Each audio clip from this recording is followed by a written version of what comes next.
Hi, ఇవాళ మేము లంచ్కి ఏం ప్రిపేర్ చేసుకున్నామో చూపించాలనుకున్నాను. అయితే ఇది వచ్చి టమాటా రసం అనమాట. పిల్లలకి నాకు ఇష్టము.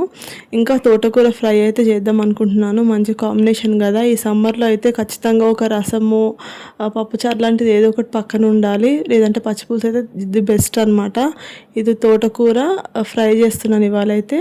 టమాటా రసం అనమాట. అయితే మా ఇంట్లో ఇట్లుంటుంది. ఆకుకూరలు కానీ ఏమైనా కట్ చేద్దాం అనుకుంటే ఇట్లుంటుంది అనమాట. ఇంకా తప్పకుండా ఇట్లా జరగాల్సిందే, లేకపోతే పిల్లలు అసలు ఏ పని చేసుకొనియరు, వంట అయితే అసలు అవ్వదన్నమాట. వాళ్ళు ఏదో ఒక దాంట్లో ఇన్వాల్వ్ అయితేనే మనకి పూజ అయినా ఏదైనా అవుతుంది. ఇంకా మార్నింగ్ అయితే టిఫిన్కి నేను పులిహోర చేశాను.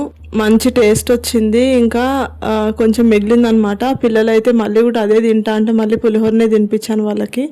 ఈ లోపు చిన్నది వచ్చేసి ఇట్లా ఎత్తుకోమని సతాయిస్తుంది. అసలు ఆడుతూ ఆడుతూ ఉంటుంది. సడన్గా ఇంకా నేను కనిపించిందంటే ఎత్తుకోమంటుంది. ఇంక ఈమెను ఎత్తుకొని వెజిటేబుల్స్ కట్ చేసుకోవాలి, వంట చేసుకోవాలంటే అయితే అస్సలు కుదరదు.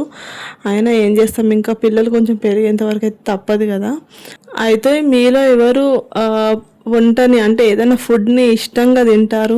కొందరు ఏంటంటే ఫుడ్ని చాలా ఇష్టంగా మనస్ఫూర్తిగా వంట చేసుకొని తింటారు. కొందరు ఏంటంటే తినాలి ఇంకా అని అదొక డ్యూటీ లాగా తింటుంటారు.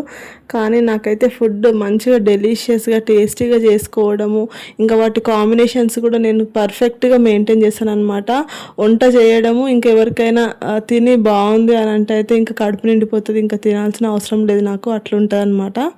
అయితే ఇదైతే నేను ఇందులో టమాటో వేయకుండా జస్ట్ ఉల్లిపాయ ఇంకా తోటకూర వేసి చేశాను.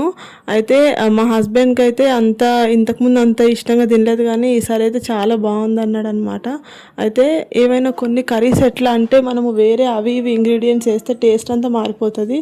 కానీ కొన్ని కర్రీస్ అయితే ఇట్లా మనము ఉట్టిగా ఆ కర్రీ యొక్క టేస్ట్ అనేది మనకు తెలియాలంటే ఇంకా వేరే ఇంగ్రీడియంట్స్ వేయకుండా అవి ఉన్నవి మాత్రమే లిమిటెడ్గా వేసుకొని తింటేనే మనకు ఆ కర్రీ యొక్క టేస్ట్, దాని వాల్యూ తెలుస్తుంది అనమాట.